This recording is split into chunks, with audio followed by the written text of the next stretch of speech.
مولاي صل وسلم دائما أبدا على حبيبك خير الخلق كلهم محمد سيد الكونين والثقلين والفريقين من عرب ومن عجم هو الحبيب الذي ترجى شفاعته هو الحبيب. السلام علیکم ورحمۃ اللہ وبرکاتہ. الحمد للہ رب العالمین وصلی اللہ وسلم علی نبینا محمد وعلی آلہ وصحبہ اجمعین ومن تبعہ بإحسان الی یوم الدین. اما بعد. محترم ناظرین، بلوغ المرام جس کا تفصیل کے ساتھ مطالعہ اور ہر باب کا خلاصہ آپ کی خدمت میں ترتیب کے ساتھ پیش کیا جا رہا ہے، اس کے ساتھ دوبارہ آپ کی خدمت میں حاضر ہیں. گزشتہ ہم نے شادی بیاہ کے تعلق سے مختلف باتیں بتائیں، اور اس میں ایک مسئلہ تھا کفو کا، کہ آپ جس لڑکی یا لڑکے کا انتخاب شادی کے لیے کرنا چاہتے ہیں ان میں کون سی چیزیں دیکھی جانی چاہیے، اور اس میں دونوں کے درمیان کیا اہم باتیں ہیں. سب سے پہلی اور بنیادی بات اس کے اخلاق، اس کی دینداری اور اس کے کیریکٹر ہیں دونوں کی طرف سے. پھر اس کے بعد اخلاق دینداری کے ساتھ اگر آپ دوسری چیزیں بھی چیک کریں تو اس سے رکاوٹ نہیں ہے. اسلام منع نہیں کرتا کہ مثلا ایک لڑکی ہے یا ایک لڑکا ہے جو اخلاق، سیرت و کردار میں بہت اچھا ہے لیکن دیکھنے میں کوئی خوبصورت نہیں ہے، اس کے مقابلے میں دوسرا لڑکا جو دیکھنے میں مناسب لگتا ہو، اگر آپ وہ رشتہ پسند کرتے ہیں، اس میں شرعی لحاظ سے کوئی ممانعت نہیں ہے، کوئی حرج کی بات نہیں ہے، کیونکہ آپ دین کو پہلی بنیاد کے طور پہ رکھے ہوئے ہیں، پلس دوسری چیزیں وہ دیکھ رہے ہیں تو کوئی غلط بات نہیں. اسی طرح سے اگر کوئی شخص یہ دیکھ رہا ہے کہ تعلیمی بیک گراؤنڈ کیا ہے، خاندانی پس منظر کیا ہے، تو اس میں بھی رکاوٹ نہیں ہے، لیکن یہ سب چیزیں لمٹ کے اندر ہونی چاہیے. اصل جو چیز ہے، پرائرٹی نمبر 1، وہ ہے اخلاق، دینداری، کردار. اگر یہ ہو تو اللہ تعالیٰ خیر و برکت عطا فرمائیں گے دونوں طرف سے. آگے ہم شادی ہی سے متعلق ایک اور مسئلہ ہے کہ آج کل الحمدللہ دنیا بھر میں مسلمان ہونے والوں کی تعداد میں آئے دن اضافہ ہو رہا ہے. یہ اللہ کا فضل و کرم ہے. دین لوگ سمجھ رہے ہیں، دین لوگ سن رہے ہیں، دین پر اسٹڈی کر رہے ہیں. اللہ تعالیٰ ان کے دل و دماغ کے دروازے کھولتا چلا جا رہا ہے. مختلف رکاوٹوں کے باوجود، مختلف پرابلمز کے باوجود، غلط فہمیاں، پروپیگنڈا، یہ سب چیزوں کے باوجود روئے زمین پر سب سے زیادہ پھیلنے والی دعوت یہ دعوت اسلامی ہے. الحمدللہ مشرق اور مغرب میں ہر جگہ اس کا مشاہدہ کیا جا سکتا ہے. ایسی صورت میں کچھ مسائل پیدا ہو سکتے ہیں، اور اگر آپ حدیث رسول صلی اللہ علیہ وسلم کا گہرائی سے مطالعہ کریں تو آپ کو معلوم ہوگا کہ رسول اکرم صلی اللہ علیہ وسلم نے گویا یہ باتیں 1400 سال پہلے نہیں بلکہ آج کے دور اور ان کے مسائل کو سامنے رکھتے ہوئے کہی ہیں. یہ ہے بیوٹی کہ نبی کریم صلی اللہ علیہ وسلم کو اللہ نے رحمت للعالمین بنا کر بھیجا، خاتم النبیین بنا کر بھیجا. آپ کے بعد کوئی نبی نہیں آئے گا تو آپ کے بعد کوئی شریعت نہیں آ سکتی. تو آپ کی شریعت کو اللہ نے اتنا مکمل بنایا، ہر زمانے میں وہ قابل قبول، اور اس کے اندر ہر زمانے میں لوگوں کی رہنمائی کے تمام اصول موجود ہیں. جیسے اب جو نو مسلم حضرات ہیں، ابھی کوئی آدمی مسلمان ہوتا ہے، کچھ ایسے مسائل اس کے ساتھ پیدا ہو سکتے ہیں. جیسے ایک موقع ایسے تھا، نبی صلی اللہ علیہ وسلم کے پاس ایک صحابی آئے، نئے مسلمان ہوئے تھے، یعنی جس کو ہم کہتے ہیں کنورٹ ہوئے تھے یا نیو مسلم، جو بھی آپ نام اس کا رکھ لیں.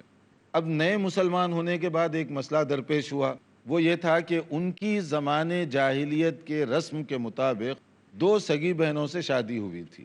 بیک وقت وہ 2 بیویوں کے شوہر تھے، مگر وہ 2 بیویاں آپس میں بہنیں تھیں. اب مسئلہ یہ بن گیا کہ جب مسلمان ہوئے تو کیا وہ 2 بیویوں کو اپنے ساتھ رکھ سکتے ہیں؟ شرعی طور پر 2 بہنوں کی بیک وقت شادی نہیں کی جا سکتی. تو اب وہ کیا کریں جن کی آلریڈی شادی ہو چکی ہے اور ان کے ساتھ ان کی زندگی گزر رہی ہے؟ تو نبی کریم صلی اللہ علیہ وسلم نے ان کے لیے جو فرمایا وہ یہ ہے کہ طلق ایتہما شئت، کہ کہ تم ان میں سے ایک کو جس کو پسند کرو، جس کو چاہو، ایک کو طلاق دے دو، چاہے پہلی کو طلاق دو، دوسری کو دو، لیکن ایک کو چھوڑنا پڑے گا۔ تو اس سے مسئلہ یہ معلوم ہوا کہ اگر کوئی ایسا مسلمان ہو رہا ہے شخص جو اس طرح کی کوئی پرابلم میں ہے، جیسے بعض کلچر میں ماموں اور بھانجی کے درمیان شادی ہو سکتی ہے، اسلام میں یہ نہیں ہو سکتا کیونکہ یہ محترم رشتہ ہے اور یہ نہیں ہو سکتا۔ اگر اس طرح کی کوئی شادی ہو جو اسلامی نقطۂ نظر سے ناجائز ہو تو وہ شادی برقرار نہیں رکھی جا سکتی، اس کو ختم کرنا ہوگا۔ اب اس کو ختم کرنے کے لیے جیسے ہی وہ مسلمان ہوگا، اگر کوئی ایسا رشتہ ہے جیسے ماموں بھانجی کا رشتہ یا چچا اور بھتیجی کا رشتہ، یہ وہ رشتے ہیں جن کے ساتھ شادی نہیں ہو سکتی، لیکن اگر ان کی اپنے مذہب کے اعتبار سے یا اپنے طور طریقے کے اعتبار سے ہو گئی اور بعد میں وہ مسلمان ہوئے تو ان کو وہ چھوڑنا پڑے گا۔ اس کی دلیل یہ ہے کہ دو بہنیں تھیں ایک ہی آدمی کے نکاح میں، نبی صلی اللہ علیہ وسلم نے کہا کہ ایک کو چھوڑ دو۔ ایسے ہی ایک اور کیس پیش ہوا، اور وہ کیس کیا تھا؟ وہ کیس تھا ایک صحابی جو نئے نئے مسلمان ہوئے، ابھی ان کی 10 عورتوں سے شادی ہوئی تھی۔ اب تو لوگ 4 بیویوں کے بارے میں ڈسکس کرتے ہیں، عرب کلچر میں تو 10 بھی ہوتے تھے، زیادہ بھی ہوتے تھے۔ تو وہاں پر ان کی 10 شادیاں تھیں بیک وقت۔ اب جب اسلام قبول کیے تو اب ان کے لیے بھی یہ مسئلہ ہوا کہ اب کیا کیا جائے، تو نبی کریم صلی اللہ علیہ وسلم کی خدمت میں حاضر ہوئے۔ تو نبی صلی اللہ علیہ وسلم نے ان کے لیے جو فیصلہ فرمایا، آپ نے یہی کہا فَأَمَرَهُ النبی صلی اللہ علیہ وسلم أَن يَتَخَيَّرَ مِنْهُنَّ أَرْبَعًا، آپ نے فرمایا کہ ان میں سے 4 کو رکھ سکتے ہیں، 4 سے زیادہ کی گنجائش نہیں ہے، باقی 6 کو چھوڑنا پڑے گا۔ تو اس کا معنی کیا ہوا؟ اگر اسلام سے پہلے کسی نے حرام رشتہ طے کیا تھا، جیسے میں نے بتایا ماموں بھانجی اور چچا بھتیجی وغیرہ وغیرہ، ایک اس طرح کا رشتہ اسلام اس کی اجازت نہیں دیتا، یا 2 بہنوں کو بیک وقت ایک آدمی شادی میں رکھے، جیسے ابھی بھی بعض تہذیبوں میں، بعض کلچر میں یہ موجود ہے، یہاں پر بھی موجود ہے، بعض دوسرے علاقوں میں بھی موجود ہے۔ ایسے لوگ کرتے ہیں کہ 2 بہنوں سے بیک وقت شادی کر لیتے ہیں، وہ تو شرعی طور پر جائز نہیں ہے۔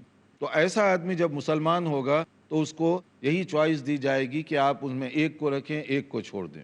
اگر کوئی 4 سے زیادہ بیویوں کو رکھا ہوا ہے، اس کو بھی یہی کہا جائے گا سنت کے مطابق کہ آپ صرف 4 کو رکھ سکتے ہیں اور اس کے آگے جو ہیں ان کو چھوڑنا پڑے گا۔ تو یہ نہیں کہہ سکتے کہ چونکہ پہلے شادی ہوئی چلنے دو کام، ایسا نہیں ہوگا، بلکہ ان کو چھوڑنا پڑے گا، کیونکہ اسلام میں جو میکسیمم کی لیمٹ ہے وہ صرف 4 کی ہے۔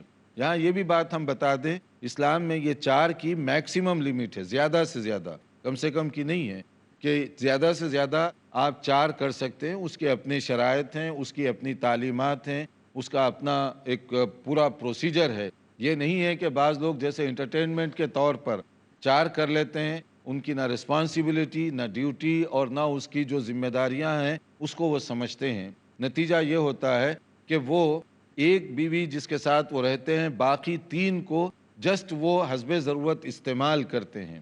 ان کے لیے ایک شوہر کو جو چیزیں پرووائڈ کرنی چاہیے وہ پرووائڈ نہیں کرتے۔ اور بعض اوقات تو یہ دیکھا گیا، خاص طور پر یورپی ممالک کے اندر، کیونکہ پولیگیمی کے بارے میں وہاں پر تعدد ازدواج کا جو مسئلہ ہے وہ ایک سیریس ایشو ہے۔ اس کے لیے لوگ مختلف طرح سے دھوکہ بازی بھی کرتے ہیں، جھوٹ بھی بولتے ہیں۔ قانونی طور پر یہ چیزیں الگ حیثیت رکھتی ہیں، مگر میں جو پیغام دینا چاہتا ہوں کہ آپ دوسری شادی کرنے سے پہلے ساری چیزوں کو اچھی طرح سے سوچ لیں کہ آپ اگر اس کو بطور بیوی کے رکھنا چاہتے ہیں، اس کے حقوق بھی دینا ہوگا، اس کی ذمہ داری بھی نبھانی ہوگی، عدل و انصاف سے کام بھی لینا ہوگا۔ یہ نہیں ہے کہ آپ شادی کے طور پر تو کر لیں، لیکن کہیں آپ شو نہیں کرتے، کہیں ذکر تک نہیں کرتے کہ یہ بھی میری بیوی ہے، اور نہ اس کو حقوق دینے کے لیے تیار ہیں، بلکہ کہتے ہیں کہ جاؤ تم جو ہے نا سنگل پیرنٹ کے طور پر وہاں سے جتنا بینیفٹ لے سکتے ہیں۔ سنگل پیرنٹ کا مطلب ہوتا ہے کہ صرف اکیلے باپ یا اکیلی ماں، ایک عجیب اصطلاح ہے، مطلب ہے کہ شوہر نہیں ہے۔ تو اب اس کے طور پر آپ کو جو حکومتی بینیفٹ ملتے ہیں وہ وہاں سے لیا کریں، اور آپ ایسے ہی رہیں گھر کے اندر جیسے آپ کی شادی نہیں ہوئی، آپ کے ساتھ کسی کا تعلق نہیں ہے، اور باقی رہا ہم آپس میں ویسے میاں بیوی بن کر رہتے ہیں۔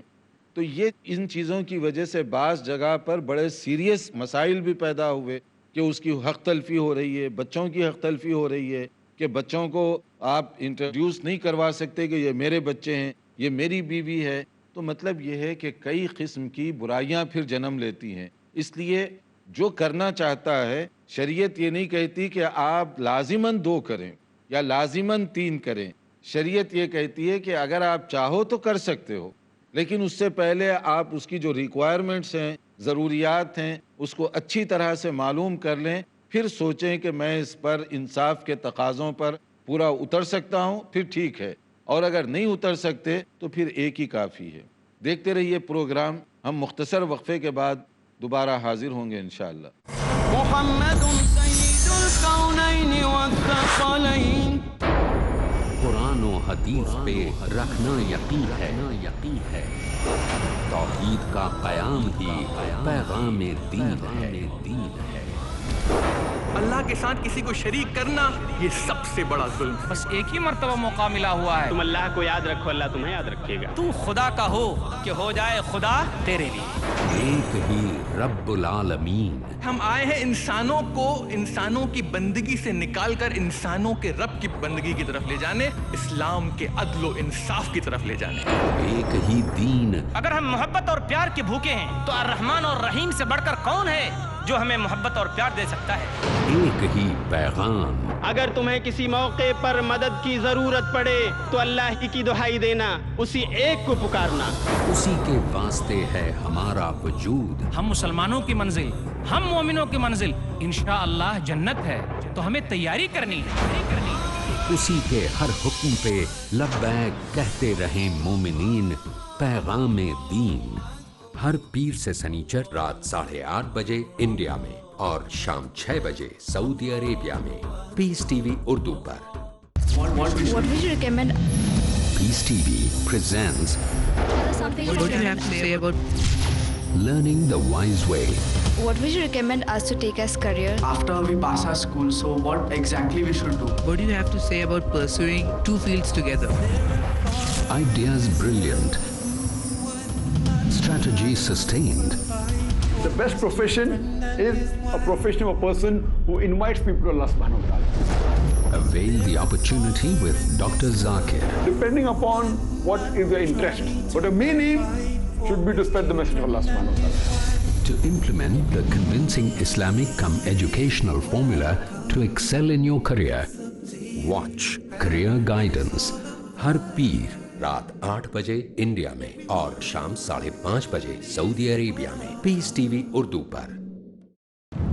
اللہ تعالیٰ سے ڈرنے والے وہی لوگ ہیں جو علم رکھتے ہیں۔ جو رشتہ داروں کے ساتھ قطع رحمی کر کے زندگی گزار رہا ہے وہ جنت پہ داخل نہیں ہوگا۔ اتحاد و اتفاق اللہ تعالیٰ کی سب سے بڑی نعمت ہے اور اللہ تعالیٰ کا سب سے بڑا انعام ہے۔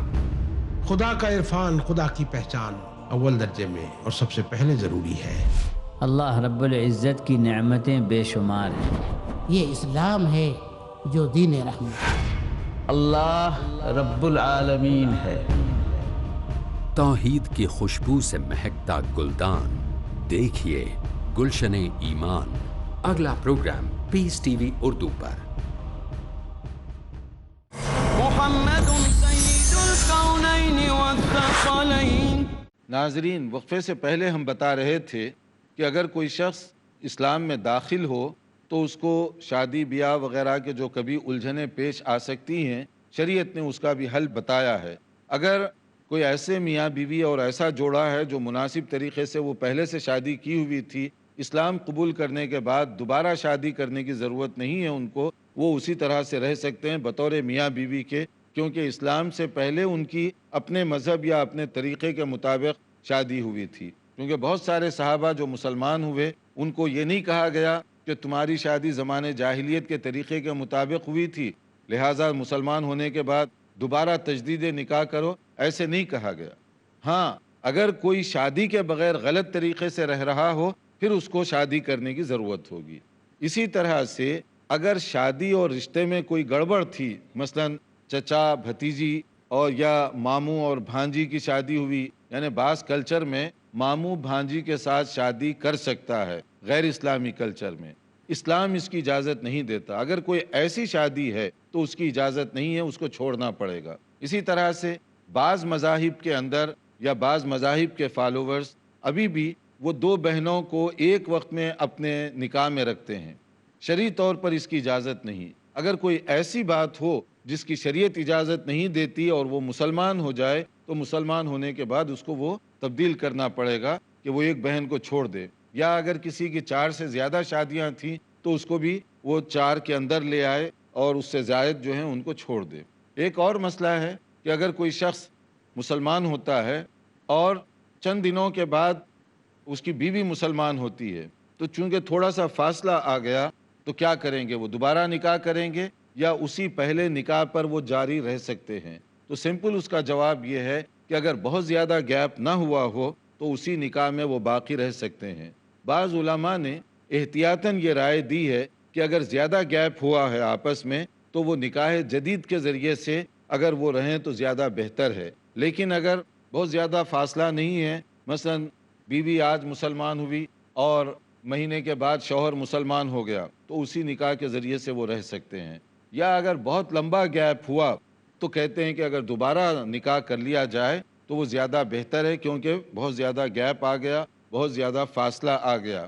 لیکن پھر بھی بہت سارے علماء ان کی یہ بھی رائے ہے کہ اگر گیپ زیادہ بھی ہو تو بھی وہ اسی نکاح کے ذریعے سے وہ اپنے میاں بیوی کے طور پر رہ سکتے ہیں. تجدید نکاح کی ان کو ضرورت نہیں ہے. ان کی دلیل کی جو بنیاد ہے وہ ہے ان نبی صلی اللہ علیہ وسلم رد ابنتہ زینب علی ابی العاص بنکاح جدید. اور دوسرے الفاظ ہیں کہ جس کے اندر کہا گیا رد النبی صلی اللہ علیہ وسلم ابنتہ زینب علی ابی العاص بعد 6 سنین بالنکاح الاول ولم یحدث نکاحا. یعنی دونوں حدیثوں میں دیکھنے میں ایسے لگتا ہے کہ تھوڑا سا کنٹرڈکشن ہے. ایک میں کہا گیا کہ حضرت زینب کے جو شوہر ہیں یعنی نبی صلی اللہ علیہ وسلم کے خود داماد، پہلے بیٹی تو ساتھ ہی تھیں اور ان کے شوہر بعد میں مسلمان ہوئے، تو نبی صلی اللہ علیہ وسلم نے ایک روایت کے مطابق تجدید نکاح کی، دوسری کے مطابق جو ہے تجدید وغیرہ نہیں کی بلکہ اسی نکاح کے ذریعے سے ان کے گھر بھیج دیا. تو اب یہ اس میں دیکھنے میں تھوڑا سا معلوم ہوتا ہے کہ شاید تضاد ہے، لیکن اصل میں یہ سمجھنے کی بات ہے. ورنہ جو زیادہ احتیاطی رائے ہے اس میں ڈاؤٹ کو دور کرنے کے لیے جیسے علماء نے یہ رائے دی ہے کہ اگر زیادہ ڈسٹینس ہو، ایک مدت کے بعد مسلمان ہو رہا ہے، تجدید نکاح کر لیا جائے تو یہ ڈاؤٹ کو کلیئر کرنے کے لیے ایک احتیاطی شکل ہوگی. اور اگر فوری میاں بیوی مسلمان ہوں، ایک کے بعد دیگرے ہوں، ساتھ ایک ہی نشست میں ہوں، پھر تو یہ کوئی ڈاؤٹ کی بات نہیں ہے، وہ اسی نکاح کے ذریعے سے ہو سکتا ہے. اب ایک اور مسئلہ بھی ہے اور وہ ہے دھوکہ بازی کی شادی. دھوکہ بازی کی شادی کیا ہوتی ہے کہ بعض اوقات لڑکی میں یا لڑکے میں کوئی سیریس قسم کی بیماری ہے، آپ وہ بتاتے نہیں ہیں اور وہ عیب چھپاتے ہیں. شادی کے بعد پتہ چلا، پھر کیا کرنا چاہیے؟ ایسے ہوتا ہے نا، سنا ہوگا آپ نے بھی. تو اب ایسی صورت میں کیا کرے؟ مثلا آدمی شادی کیا، معلوم ہوا کہ اس کی بیوی جو ہے کوئی سیریس جیسے جذام ہے، برس ہے، اس طرح کی بیماری جس کو دیکھ کر آدمی کے اندر ایک قسم کی کراہیت پیدا ہوتی ہے، اس طرح کی بیماری میں مبتلا ہے، یا مینٹل پرابلم ہے اس کا سیریس جو ناقابل علاج ہے، یا علاج بھی ہوگا تو بہت لمبا عرصہ چلتے رہے گی وہ بیماری، پہلے سے معلوم نہیں تھا. تو ایسی کوئی بیماری ہے تو کیا کرنا چاہیے؟ شوہر ویسے ہی زندگی گزارے یا بیوی ویسے ہی زندگی گزارے؟ اگر کوئی اس طرح کا عیب جو پہلے نہیں معلوم تھا بعد میں پیدا ہوا، تو عیب مختلف طرح کے ہوتے ہیں، کمزوریاں، فالٹ.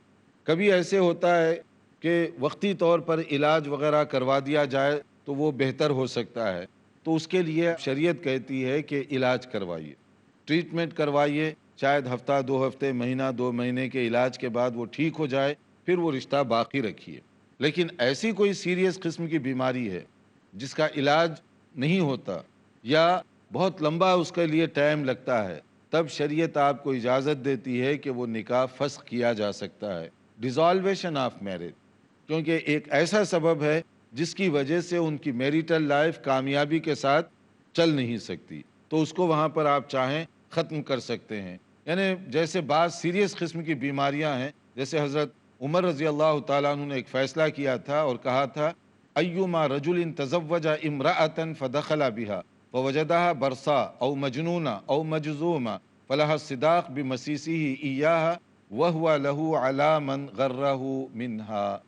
حضرت عمر بن خطاب رضی اللہ تعالیٰ عنہ نے یہ ایک فیصلہ کیا تھا کہ اگر پہلے سے معلوم نہیں تھا، چھپا کر، جس کو ہم کہتے ہیں نا عیب چھپا کر شادی کی گئی، اور وہ شادی کے بعد پتہ چلا کہ اس لڑکی کے اندر برس کی بیماری ہے، پاگل پن کی بیماری ہے، جزام لیپرسی کی بیماری ہے، یا اس طرح کی کوئی سیریس قسم کی بیماریاں ہیں، تو وہ کیا کرے گا؟ وہ نکاح کو فسخ کروا سکتا ہے۔ البتہ لڑکی کی رسپیکٹ کے طور پر اگر وہ اس کا مہر دے دے تو زیادہ بہتر ہے، لیکن جس نے دھوکہ دیا جرمانہ اس سے بھی لیا جا سکتا ہے کہ جو آدمی درمیان میں تھا یا جس آدمی نے یہ کام کیا جو آپ کو نہیں بتایا، اس کو معلوم بھی تھا۔ تو اس سے ایک بات جو معلوم ہوئی کہ شادی بیاہ کے مسئلے میں کلیئرٹی بہت ضروری ہے دونوں طرف سے۔ لڑکی کے بارے میں بھی آپ کلیئر بتا دیں، لڑکے کے بارے میں بھی کلیئر بتائیں۔ اگر آپ چھپا کر کرتے ہیں، ظاہری حالات کے اعتبار سے بھی وہ نقصان دہ ہے، اور ویسے شرعی لحاظ سے بھی وہ بہت زیادہ نقصان دہ ہے۔ دونوں صورتوں میں شریعت اس کو پسند نہیں کرتی۔ اب آپ مان لیجئے کہ شادی کے بعد پتہ چلا کہ مثال کے طور پہ اس کے اندر جزام کی بیماری ہے۔ اب یہ ایسی سیریس بیماری ہوتی ہے کہ آدمی ایسی بیوی کے ساتھ قریب رہنا پسند نہیں کرتا، تو ایسی صورت میں وہ کیا کرے گا؟ اگر وہ لڑکی کو گھر میں رکھے گا تو گھر کا ہر آدمی جیسے اس سے دور ہو رہا ہے، ہیٹ کر رہا ہے، نفرت کر رہا ہے، تو یہ آپ کے لیے بھی اچھی بات نہیں ہوگی۔ اسی طرح شوہر کے اندر اگر کوئی ایسی بیماری ہے جیسے برس کی بیماری ہے مثلا، اس کو دیکھ کر ایک قسم کی کراہیت پیدا ہوتی ہے، اللہ تعالیٰ محفوظ رکھے سب کو۔ لیکن اگر ایسی کوئی بیماری ہو تو اب بیوی کیسے اس کے ساتھ زندگی گزارے گی؟ یا اسی طرح سے پاگل پن ہے، اور مینٹل پرابلم کبھی ایسے ہوتا ہے کہ بعض ایریوں میں ہوتا ہے کہ بعض اوقات جو ہے آدمی ایسا ریئیکشن کرتا ہے کہ مرنے مارنے پر اتر آتا ہے، جس کو آپ ڈپریشن کی بیماری کہہ لیں۔ ڈپریشن کے بھی مختلف قسمیں ہیں، اس میں بعض ایسے سیریس ہوتے ہیں کہ آپ کے ساتھ بات کریں بڑی نرمی کے ساتھ، اخلاق کے ساتھ، اچھے انداز سے گفتگو کرے گا، آپ سمجھیں بہت اچھا ہے، لیکن جب کچھ ہوتا ہے وہاں پر تو اتنی تیزی کے ساتھ دماغ اس کا پھرتا ہے کہ مارنے مرنے قتل کرنے کاٹنے ٹکڑے کرنے کے اوپر پہنچ جاتا ہے۔ تو ایسی جو سچویشن ہے، اس میں اب لڑکی کیسے زندگی گزاری اس کے ساتھ، اور وہ کس طرح سے فیملی لائف کو اچھے انداز سے نبھا سکے گا؟ تو اس طرح کی اگر کوئی بیماری ہے تو اگر چاہے تو اس عیب کی بنیاد پر شادی کو ختم کیا جا سکتا ہے۔ یہ ایک ایسا عیب ہے جس کو شریعت ریکگنائز کرتی ہے، اور یہ دھوکہ ہے۔ اس لیے ہم گزارش کریں گے دنیا بھر کے معززین سے، ہمارے معزز بھائیوں اور بہنوں سے، کہ شادی کا رشتہ ایک مقدس رشتہ ہے، اس کا تقدس برقرار رکھنے کے لیے عیب اور اس طرح کی چیزوں کو چھپانا عقل مندی نہیں ہے، دانائی کے خلاف ہے، اور یہ چیزیں لانگ ٹرم چلنے والی نہیں ہے، الا ہے کہ لڑکی یا لڑکا کوئی بہت مجبور بیک گراؤنڈ سے تعلق رکھتا ہو، تب تو شاید وہ جس طرح بھی چاہے زندگی گزارے، یا بعض لوگ ایسی زندگی سے موت کو ترجیح دینے لگ جاتے ہیں۔ باہر والوں کو صحیح اندازہ نہیں ہوتا، وہ بیوی کو جو معلوم ہوتا ہے کہ شوہر اس کے ساتھ کس طرح کا ہے، اور اسی طرح سے باہر والوں کو اندازہ نہیں ہوتا، شوہر کو معلوم ہے کہ بیوی کس طرح کی ہے، یعنی اس کو ایسی سیریس اگر بیماریاں ہیں تو ایسی صورت میں نکاح کو فسخ کیا جا سکتا ہے۔ تو ہمارا چونکہ وقت ہو رہا ہے، ہم چاہیں گے کہ اگر اس مسئلے میں کسی کا کوئی سوال ہے تو پہلے آپ کر لیجئے، تاکہ جو ہے آئندہ جو چیپٹر ہے اس کو ہم شروع کر سکیں۔ آپ کچھ پوچھنا چاہتے ہیں؟ ماشاء اللہ۔ السلام علیکم۔ وعلیکم السلام۔ آج کل جو نکاح ہوتے ہیں، اہل حدیث کا نکاح الگ ہو رہا ہے، جو سنی لوگ کا جو الگ ہو رہا ہے نکاح، جو کیسا نکاح ہونا چاہیے؟ ہاں، نکاح جو ہو رہے ہیں وہ الگ الگ ہو رہے ہیں۔ تو اصل میں دیکھیے، نکاح کے بارے میں ہم اس سے پہلے بتا چکے ہیں، نکاح کی کچھ بنیادی شرائط ہیں، وہ ہو گیا تو نکاح ہو گیا۔ مثلا ایجاب و قبول، گواہوں کی موجودگی اور ولی کی اجازت، اگر یہ ہو گیا تو سمجھ لیجئے کہ نکاح ہو گیا۔ باقی سب چیزیں جو ہے کہ آپ کتنے آدمیوں کی بارات کے ساتھ جائیں گے، کیسی دعوت دی جائے گی، اور کون کون لوگوں کو انوائٹ کریں گے، یہ سب چیزیں کلچر سے تعلق رکھتی ہیں۔ اصل نکاح یہ ہے کہ ایجاب و قبول ہو، گواہ موجود ہوں، جو بھی مہر مقرر کیا جائے اس کو ڈکلیئر کر دیا جائے، اور ہو گیا نکاح۔ اس میں باقی چیزوں کا تعلق اپنے اپنے علاقے کے ساتھ ہے۔ تو اس میں اہل حدیث، سنی یا دوسرے، دیکھیے یہ نام جو ہے بعض اوقات کنفیوژن پیدا کرتے ہیں۔ اصل میں مسئلہ یہ ہے کہ ہر چیز میں قرآن و سنت کی تعلیمات کو سامنے رکھیں، قرآن و سنت کی تعلیمات کو سامنے رکھیں، تو بعض چیزیں جو ہے نا رولز کی حیثیت رکھتی ہیں۔ نکاح میں یہی چیزیں ہیں ضروری، یہ ہو گئی تو آپ دعوت نہ بھی کریں، لوگوں کو پانی بھی نہ پلائیں، پھر بھی نکاح ہو جائے گا۔ بارات میں آپ جو ہے 20 آدمیوں کو لے جائیں، پھر بھی نکاح ہو جائے گا، 5 کو لے جائیں پھر بھی ہو جائے گا، کیونکہ گواہ 2 ہی چاہیے۔ میرا خیال ہے ابھی سوالات بہت ہیں، ہم کوشش کریں گے کہ آئندہ لیکچر میں زیادہ سوالات کو لیا جائے، چونکہ ہمارا وقت بڑا لیمیٹڈ ہوتا ہے، یہاں ہمارا وقت پورا ہو رہا ہے۔ اجازت چاہیں گے ہم آئندہ انشاءاللہ تعالی اپنے لیکچر میں مزید معلومات کے ساتھ حاضر ہوں گے۔ دیکھتے رہیے پروگرام۔